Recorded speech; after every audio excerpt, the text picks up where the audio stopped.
आरक्ताभां त्रिनेत्राम् अरुणिमवदनां रत्नताटङ्करम्याम् हस्ताम्भुजैः सपाशाङ्कुश मदनधनुस्सायकैर्विस्फुरन्ति आपीनोत्तुङ्गवक्षोरुह कलशलुठत्तारहारोज्ज्वलाङ्गी ध्यायेत् अम्भोरुहस्थाम् अरुणिमवसनाम् ईश्वरीम् ईश्वराणाम्। ओम श्रीमात्रे नमः। या देवी सर्वभूतेषु शक्तिरूपेण संस्थिता नमस्तस्यै नमस्तस्यै नमस्तस्यै नमो नमः। కామాకర్షిణి, బుద్ధ్యాకర్షిణి, అహంకారాకర్షిణి, శబ్దాకర్షిణి, ఇలా రకరకాల రూపంలో చాలా లక్షణాలు, చాలా స్వభావాల ద్వారా మనం తెలుసుకోవడం జరిగింది.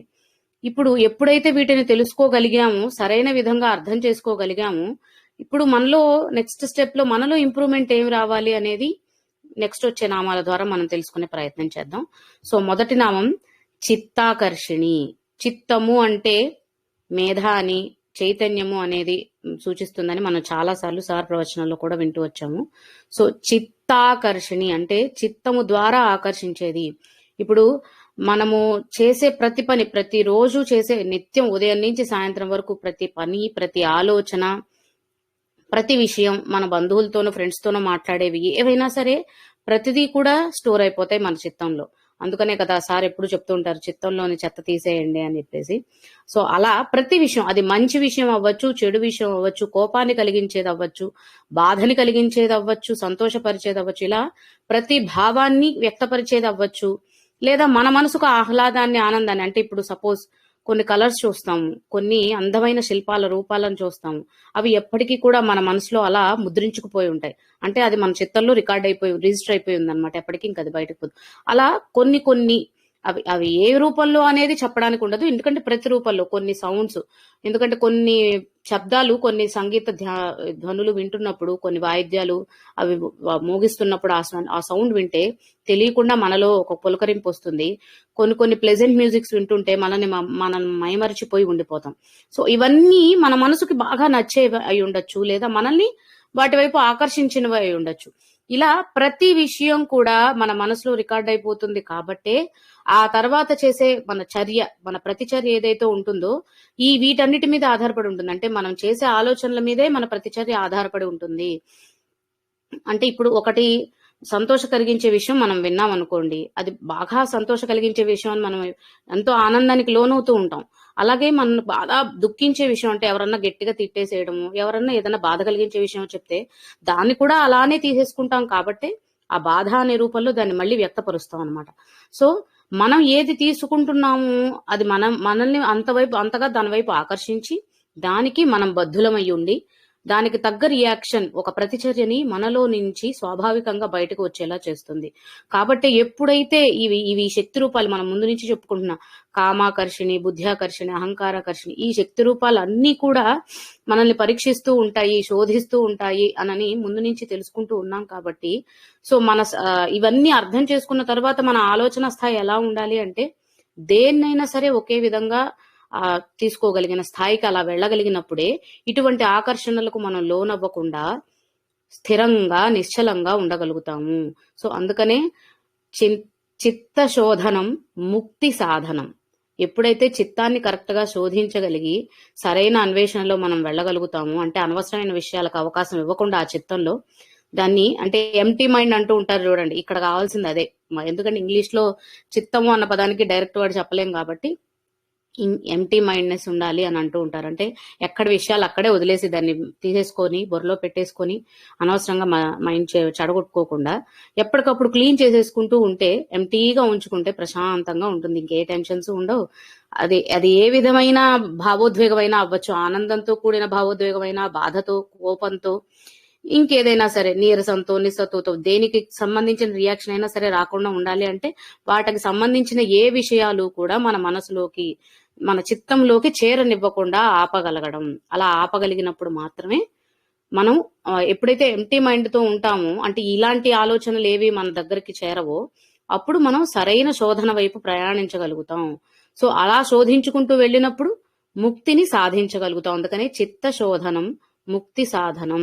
వేర్వేరు ఆలోచనలన్నిటిని మెదడులో నింపేసుకుంటే సరైన ఆలోచన వైపు. అనురాధ బెజవాడ గారు, మీరు ఆల్రెడీ గ్రూప్ లోనే ఉన్నారు, మళ్ళీ జాయిన్ లింక్ రాలేదంటున్నారండి. మీకు వినపడట్లేదా? ఓకే. సో ఇలా అనవసరమైన ఆలోచనలను, అవి ఏ విషయాలైనా సరే, అంటే మనం ప్రతిరోజు ఎదుర్కొంటున్న విషయాలు అవ్వచ్చు, ఎదుర్కొంటున్న పరిస్థితులు అవ్వచ్చు, మనకు ఎదురుపడుతున్న పరిస్థితులు అవ్వచ్చు, వేటినైనా సరే మనం స్వీకరించే స్థాయి మీద ఆధారపడే తర్వాత మనం వ్యక్తపరిచేది ఉంటుంది. అందుకనే మన జన్మకు కావచ్చు, మన ప్రారంధానికి కావచ్చు, ఇప్పుడు మనం ఎదుర్కొంటున్న పరిస్థితులకు కావచ్చు కారణం ఏదో తెలియని శక్తి కాదు, మనలో ఉన్న మన ఆలోచన శక్తే. కాబట్టి మన చిత్తాన్ని మనం ఎటువంటి కల్మషం అంటకుండా, ఎటువంటి మాలిన్యం అంటకుండా శుద్ధంగా ఉంచుకోగలుగుతాము, శౌచంగా ఉంచుకోగలుగుతాము. అప్పుడు అంతా కూడా బాగుంటుందని మనకు అనిపిస్తుంది. అంటే ఇప్పుడు బాగోకపోవడం, బాగుండడం అనేది ఉండదు అనేది మనం ఫస్ట్ నుంచి వింటూ వచ్చాం కదా. సో అలాగా మన చిత్తంలో ఉండే ఆలోచనల్ని, అనవసరమైనటువంటి విషయాలన్నిటినీ మనం రిమూవ్ చేసేసి సరైన మార్గంలో ప్రయాణించడానికి కావలసిన శోధనను మాత్రమే స్వీకరించి ఆ ప్రయాణంగా వెళ్ళగలిగితే మనం అనుకున్న గమ్యాన్ని చేరడానికి బాగుంటుంది. సో ఇది చిత్తాకర్షణ అన్న నామం మనకి తెలియజేస్తుంది. తరువాత ధైర్యాకర్షణి. ఎప్పుడైతే బాహ్య విషయాలకో, ప్రాపంచిక విషయాలకో మనం లొంగిపోయి, లోనైపోయి ఉంటామో, మనకి వివిధ రకాలైన బాధలు, భయాలు చాలా కలుగుతూ ఉంటాయి. ఎందుకంటే మన తోటి వారితో కలిసి ప్రయాణం చేస్తున్నప్పుడు, వారితో ఒక రకమైన బంధం ఏర్పరచుకున్నప్పుడు, లేదా కొన్ని వస్తువుల మీద మమకారం ఏర్పరచుకున్నప్పుడు, మన సొంత వాళ్ళ మీద ప్రేమాభిమానాలు పెంచుకున్నప్పుడు, ఎక్కడో ఒక చోట ఏదో ఒక పరిస్థితుల్లో, అది స్నేహితులు అవ్వచ్చు, బంధువులు అవ్వచ్చు, కుటుంబీకులు అవ్వచ్చు, ఎవరైనా అవ్వచ్చు, లేదా మనం నిత్యం చూస్తున్న వేరే విషయాలు అవ్వచ్చు. అంటే జంతువులు, ఇప్పుడు బొద్దింకల్ని చూసి భయపడే వాళ్ళు ఉంటాం, పులులను చూసి భయపడతాం, సింహాలను చూసి భయపడతాం. ఇలా వీటన్నిటి నుంచి కూడా భయపడే లక్షణం అనేది మనిషికి ఎప్పుడు వస్తుంది అంటే, ప్రాపంచిక విషయాల్లో అది వేరు నేను వేరు అన్న ఆలోచనతో ఉన్నంత కాలం కూడా ఇటువంటి లక్షణం మనిషిలో నుంచి పోదట. సో ఎప్పుడు ధైర్యాకర్షణ అంటే అది కూడా, ఆసక్తి కూడా మనలోనే ఉంది. ఎప్పుడైతే మన చిత్తంలో ఉన్న ఇతర ఆలోచనలన్నింటినీ తొలగించేసేసి మనం ముక్తి సాధన వైపు ప్రయాణం చేస్తున్నామో, మనం ఎప్పుడైతే ఈ మిగిలిన ఆకర్షణ శక్తులకి లోనవ్వకుండా ముందుకు వెళ్ళగలుగుతున్నామో, అప్పుడు ఇక మనకి భయం అనేది కలగకుండా అన్ని విషయాల్లోనూ ధైర్యంగా ఎదుర్కోగలిగే పరిస్థితి.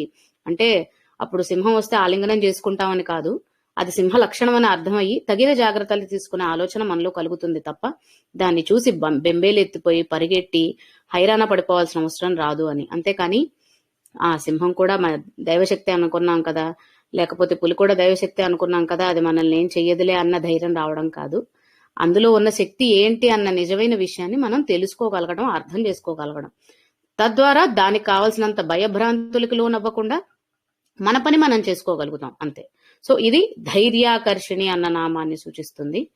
తరువాత స్మృత్యాకర్షిణి. అలాగే ధైర్యాకర్షిణికి ఇంకొకటి కూడా ఏంటంటే చెప్తారు, చిత్తాన్ని నమ్ముకుంటే చింతలు దూరం అవుతాయి. ఎప్పుడైతే చిత్తంలో ఉన్న నిజమైన విషయాన్ని మనం గ్రహించగలుగుతామో, మిగిలినవన్నీ కూడా మనకి పెద్ద సమస్యలుగా కనిపించవు. సమస్య అనేది అక్కడే ఉంటుంది, అది ఎక్కడికి పోదు, మన నుంచి ఏది దూరం జరగదు కదా. మనం ఇందాకే అనుకున్నాం, మన ఆలోచనలు, మనం చేసే పనులు, మనం చేస్తున్న కర్మ అవ్వచ్చు, మనం చేస్తున్న ఆలోచన అవ్వచ్చు, ఇవన్నీ కూడా ప్రస్తుత పరిస్థితుల్లో, అంటే ఇవి పూర్వజన్మలో చేసుకున్నవి ఈ జన్మలో అనుభవిస్తున్నామా, లేదా ఇప్పుడు మనం ఆలోచిస్తున్న దాన్ని బట్టే మన ప్రవర్తన ఉంటుందా అనేది మనకే అర్థమవుతుంది కదా.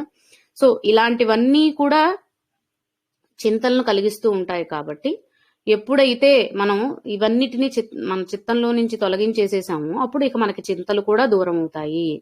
అప్పుడు ఇంకా మనం అన్ని చోట్ల కూడా ధైర్యవంతంగానే, అంటే ఎటువంటి పరిస్థితులు వచ్చినా సరే భయపడిపోకుండా ధైర్యంగా ఎదుర్కొనగలుగుతాము. ఎందుకంటే మనకి రామాయణంలో ఒక కథ తెలుసుకుంటాము. ఎప్పుడైతే యుద్ధం జరుగుతున్న సమయంలో రావణుడి బాణ తీవ్రతకు లక్ష్మణులు వారు ఎప్పుడైతే స్పృహ కోల్పోయి పడిపోతారో, రాముడు అంతటి వాడు, అంటే మనం దైవ స్వరూపంగా భావిస్తాం ఆయన్ని, మనకి దశావతారాల్లో ఒక అవతారంగా విష్ణుమూర్తి అవతారంగానే భావించినప్పటికీ, అది దైవశక్తి అయినప్పటికీ ఆయన మానవ జన్మ ఎత్తాడు కాబట్టి ఇటువంటి ఆకర్షణ శక్తులన్నిటికీ లోనవ్వాల్సి వస్తుంది. కాబట్టి తమ్ముడు చనిపోయినప్పుడు సాధారణ మనుషుల్లాగే ఆయన కూడా చాలా బాధపడ్డాడు. ఎందుకంటే ఆయన దేవుడు, ఆయనకి దైవశక్తులు ఉన్నాయి అని అన్నప్పుడు ఇలాంటి బాధ కలగకూడదు కదా. మనం విన్నాం, రామాయణం పురాణాల్లో ఇలాంటివన్నీ విన్నాం. సో ఎప్పుడైతే ఈ బాహ్య విషయాలకి మనం ఆకర్షితులం అవుతూ ఉంటాము, లేదా వాటి వైపే మన ఆలోచనని మలుచుకొని అటువైపే ఆ దృష్టికోణంలోనే మన జీవనాన్ని సాగిస్తూ ఉంటాము, ఎక్కడో ఒక చోట మనిషి ఈ విధంగా బలహీనపడడం, ఢీలా పడిపోవడం అనేది జరుగుతూ ఉంటుంది. అందువల్ల అటువంటి ఆలోచనలకి ఎక్కడా తావివ్వకుండా మనం ముందుకు నడిచినప్పుడే ధైర్యాకర్షణ అనే శక్తి స్వరూపాన్ని మనం తెలుసుకోగలిగి మన ప్రయాణాన్ని ముందుకు సాగించగలుగుతాం. సో అలాగే స్మృత్యాకర్షణి, శృతులు స్మృతులు, మన మామూలుగా ఈ ధార్మిక పరంగా చెప్పుకోవాలనుకుంటే వేదాల గురించి స్మృతులు, మనకి చాలా రకాల స్మృతులు ఉన్నాయి. సో వీటన్నిటి గురించి చెప్పుకుంటున్నప్పుడు వింటున్నప్పుడు మనకు అర్థమవుతున్న విషయం ఏంటి అంటే, స్మృతులైనా వేదాలైనా పురాణాలైనా ప్రతి ఒక్క చోట కూడా మనకి బోధపడుస్తున్న విషయం ఏంటి అంటే, సత్యమైనదేంటో నిజమైనదేంటో తెలుసుకోవాలనే ప్రతి చోట, అది పురాణాల్లో చెప్పే రకరకాల కథలు అవ్వచ్చు, రకరకాల పూజా విధానాలు అవ్వచ్చు, లేదా మనకి రామాయణ మహాభారతాలు లాంటి పెద్ద పెద్ద గ్రంథాల ద్వారా బోధ చేసే విషయం అవ్వచ్చు, భగవద్గీత లాంటి గ్రంథం ద్వారా చెప్పే విషయం అవ్వచ్చు, ఏదైనా సరే మనకి ఏం బోధ చేస్తుంది అంటే, ఇది కాదు, నువ్వు ఇప్పుడు ఏదైతే జీవిస్తున్నావో, ఏదైతే ఆలోచనలో బ్రతుకుతున్నావో ఇది కాదు నిజమైనది, అసలైనది వేరే ఉన్నది అన్నదాన్ని మనకి మాటి మాటికి గుర్తు చేయడం. ఎందుకంటే దేవుడి సృష్టి మనందరం అని అనుకున్నప్పుడు మన స్మృతిలో ఇవన్నీ ఉన్నాయి, కానీ మనం ఈ బాహ్య విషయాల్లో పడిపోయి ఆ విషయాన్ని మర్చిపోయి ఇదే నిజమైంది అనుకొని ఈ భ్రమలో ఉండిపోతున్నాం. కాబట్టి ఇలాంటి పురాణాల ద్వారా, పురాణ గ్రంథాల ద్వారా మనకి తెలుపుతున్న విషయము అదే. ఇక్కడ స్మృత్యాకర్షణి అన్న శక్తి నామం తీసుకోవడం ద్వారా కూడా మనకు అర్థమవుతున్న విషయం, మన స్మృతులన్నిటిని, గత స్మృతులు నెమరు వేసుకున్నాం అంటూ ఉంటాం కదా పాతకాలపు జ్ఞాపకాలు అన్నప్పుడు. సో అలాగే మన జన్మ కారణం ఏంటి, మన స్మృతిలో అసలు ఉన్నదేంటి, అసలైన శక్తి రూపం ఏంటనేది మన స్మృతికి తెలుసు.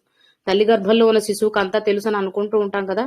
సో ఆ రూపం నుంచే కదా ఇక్కడికి వచ్చాం, బయటికి అక్కడి నుంచి ప్రయాణం చేసే వచ్చాం. అంటే మన స్మృతుల్లో అవన్నీ ఉన్నాయి. కొన్ని పరిస్థితుల వల్ల, కారణాల వల్ల కాలక్రమేణా మనం అవన్నిటినీ మర్చిపోయి వస్తున్నాం. కాబట్టి వాటిని తిరిగి మళ్ళీ మనకి గుర్తు చేస్తుంది స్మృత్యాకర్షణి. మనకి లలితా సహస్రనామాల్లో కూడా శృతి స్మృతిరనుత్తమ అన్న నామం వస్తుంది అమ్మవారిది. సో ఎప్పుడూ కూడా వీటన్నిటి ద్వారా మనకి మన కర్తవ్యాన్ని బోధ చేస్తూ ఉండడం, నీ గత జన్మ ఇది అలా అని కాకుండా మన కర్తవ్యం అంటే ఈ జన్మ కారణం ఏంటి, ఇలా ప్రతి చోట మన కర్తవ్యం ఏమవ్వాలి, ముక్తి సాధనమే ప్రతి మానవ జన్మకు కూడా గమ్యస్థానం అయి ఉండాలి, దానికి తగ్గ ప్రయాణమే చేయగలిగి ఉండాలి. ఇట్లాంటివన్నీ ఎప్పటికప్పుడు ప్రతిసారి మనకి గుర్తు స్మరణకి తెస్తూనే ఉంటుంది. ఒక్కొక్కసారి అంటే ఇదంతా కూడా ఎందుకు అంటే, ఆ శక్తి తన వైపుకు మనల్ని తీసుకువెళ్లడం కోసం ఎన్నో విధాల ప్రయత్నాలు, మనం దారి తప్పిపోతున్నా మళ్ళీ మళ్ళీ లాక్కుంటూ వస్తూ తన దారిలోకి తీసుకువెళ్ళడానికి చేసే ప్రయత్నాలే. కాబట్టి ఇక్కడ స్మృత్యాకర్షిణి అన్న శక్తి నామం ద్వారా మనకి ఆ స్మృతులను కలిగించి తద్వారా మనం సరైన మార్గంలో ప్రయాణించడానికి దోహదపడుతుంది. తరువాత నామాకర్షిణి. సో ఇప్పుడు ఇంకా నామము అంటే ఇక్కడ మళ్ళీ అదే చూసుకుంటాం మనం.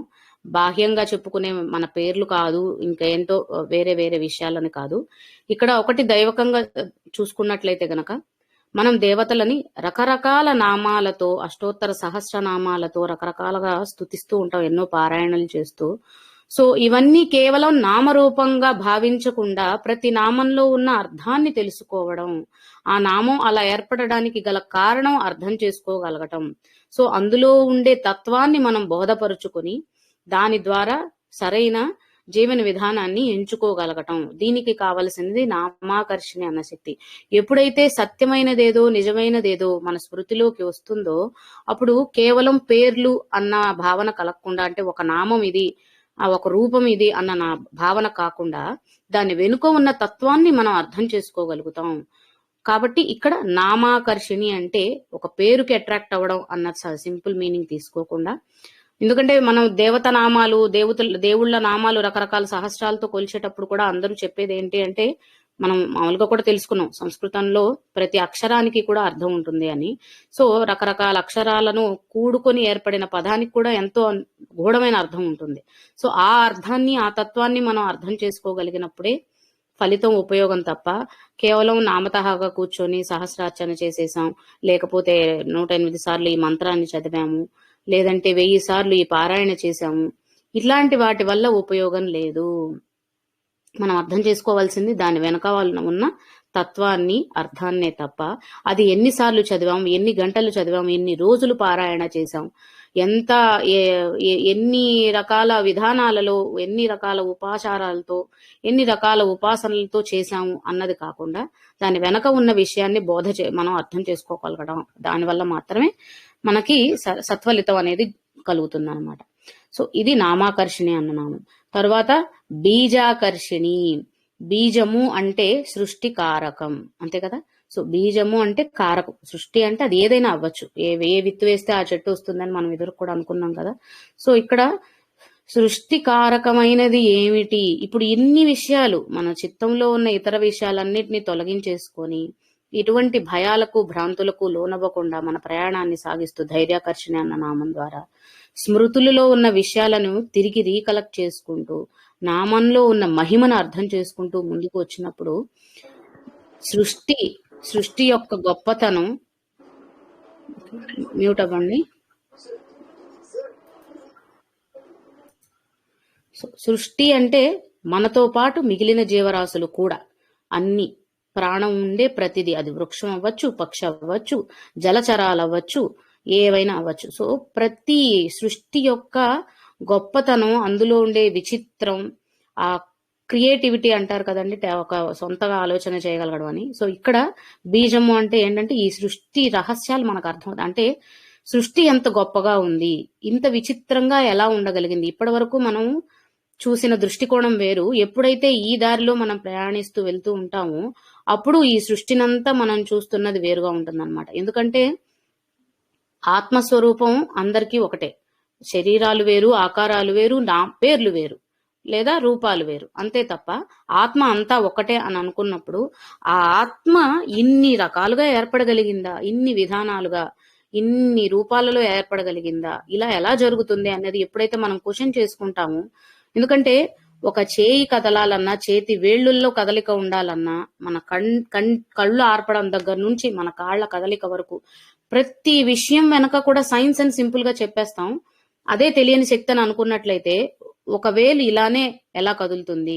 శబ్ద రూపంలో మనం ఎవరికైనా ఇప్పుడు చిన్నపిల్లలకి మాటలు నేర్పించినప్పుడు చిన్న చిన్న విషయాలు చెప్తూ నేర్పిస్తూ ఉంటాం. లెఫ్ట్ హ్యాండ్ అంటే ఇది, రైట్ హ్యాండ్ అంటే ఇది, ఇది పాయింట్ ఫింగర్ అని, లేదా ఇవి ఐస్ అని, ఇవి నోస్ అని, ఇవన్నీ చిన్నపిల్లలకి మనం ఎలా ట్రైన్ చేస్తూ ఉంటాం, ఇవన్నీ వాళ్ళకి అర్థం కావాలి అని. సో ఎప్పుడైతే వాళ్ళు తెలుసుకుంటారో, తెలుసుకున్న తర్వాత ఎప్పుడైనా ఏది నీ లెఫ్ట్ హ్యాండ్ చూపించు అనగానే వాళ్ళు లెఫ్ట్ హ్యాండే చూపిస్తారు. అంటే ఎప్పుడైతే వాళ్ళ సెన్సరీ ఆర్గాన్స్ అన్ని కంప్లీట్ గా డెవలప్ అవుతాయో అప్పుడు వాళ్ళు మన శబ్దాన్ని కరెక్ట్ గా మనం ఇచ్చిన ఇది తీసుకొని దాని ద్వారా వాళ్ళు దానికి తగ్గ రియాక్షన్ మనకి ఇస్తారనమాట. సో అలాగే మనం కూడా ఎవరన్నా మనకి చెప్పగానే ఇటు పక్కకు చూడు, ఎడం పక్కకు చూడు, కుడి పక్కకు చూడు, లేకపోతే కిందకు చూడు, ఇలాంటి చిన్న చిన్నవన్నీ ఇస్తున్నప్పుడు అటువైపే మనం చూడగలుగుతున్నాం కదా. ఆ శక్తి ఎక్కడి నుంచి వచ్చింది?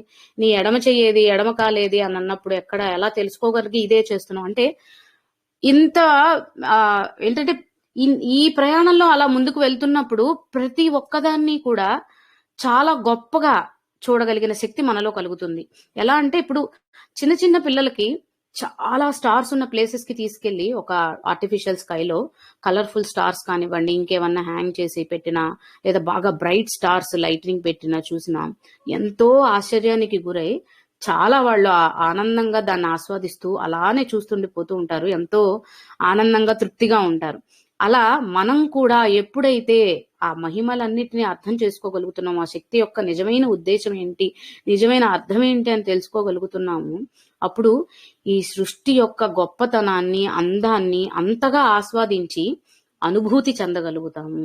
సో అప్పటి వరకు కూడా మనకి ఎలా ఉంటుంది అంటే మన స్థాయి గొప్పదనో, లేతే మనం ఉన్న పరిస్థితి ఎక్కువనో, సపోజ్ జంతువుల్ని, చిన్ని చిన్ని జీవరాశులను చూసినప్పుడు అది దోమ, అది చీమ ఇలా మాట్లాడుకోగలుగుతాం, లేదంటే అది పలానా జంతువు అని దాని పేరుతో చెప్పుకోగలుగుతాం. ఎప్పుడైతే ఇవన్నీ దాటుకొని వచ్చామో, అన్నిట్లో ఉన్న ఆత్మస్వరూపం ఒకటే అని అర్థమైందో, అప్పుడు మనకేమర్థం అవుతుంది అంటే బీజాకర్షిణి అనే శక్తి రూపం ద్వారా, శక్తి నామం ద్వారా అప్పుడు దాన్ని ఆవు అనో, కుక్క అనో, మేక అనో, లేకపోతే పాము అనో, తాబేలనో ఇలా వాటి నామాలతో గుర్తించటం కాకుండా అది కూడా నేనే అన్న విషయం మనకు అర్థమవుతుంది. ఇది మనకి బీజాకర్షిణి అన్న నామం ద్వారా అర్థం తెలుస్తుంది అనమాట. అంటే ప్రతి జీవరాశిలో ఉన్న ఆత్మరూపం ఒకటే అని మనం అర్థం చేసుకోగలిగిన స్థాయి. సో తర్వాత ఆత్మాకర్షిణి. ఎప్పుడైతే ప్రతి ఒక్కటి కూడా ఒకటే అయిన ఆత్మస్వరూపం, ప్రతి ఒక్క జీవి కూడా ఒకే ఆత్మస్వరూపం అని అర్థమైన తరువాత ఇక మనకి ఏ బాధ ఉండదు కదా. మనం ఇందాక అనుకున్నట్టు ఆల్రెడీ ఎప్పుడైతే చిత్తంలో నుంచి మన ఆలోచనలన్నింటినీ తొలగించామో ధైర్యం వచ్చేస్తుందని. సో ఇప్పుడు అక్కడి నుంచి ఆ స్థాయి నుంచి ప్రతి జీవరాశిలోనూ ఉన్నది ఒకటే ఆత్మస్వరూపం అని తెలుసుకోగలిగే స్థాయి దాకా మన ప్రయాణం సాగింది. అలా సాగిన తరువాత ఇక మనకి ఏ చీకు చింత ఉండదు. ఆత్మాకర్షిణి. ఇక వేరే విషయాల గురించి, వేరే వ్యామోహాల వైపుకి మన ఆలోచనలు మరలకుండా ఆత్మ ఉంది, అన్నిట్లోనూ అదే ఆత్మ ఉంది కాబట్టి అంతా కూడా ఒకేలా జరుగుతుంది. ఆత్మ ఒకటే అయినప్పుడు ఆత్మ చేసే పనంతా ఒకేలా ఉంటుంది. అది ఏ రూపాల్లో మనకి ఇక్కడ ప్రకటీకృతమైంది అనేది పక్కన పెట్టేస్తే, మనం ఏ రూపంలో దాన్ని చూస్తున్నాము అనేది పక్కన పెట్టేస్తే, ఆత్మ ఒకటే కాబట్టి ఆ ఆత్మ చేసే పని కూడా ఒకేలా ఉంటుంది. సో అటువంటి ఆలోచన స్థాయికి మనం వెళ్ళగలగాలి. సో ఆత్మాకర్షిణి.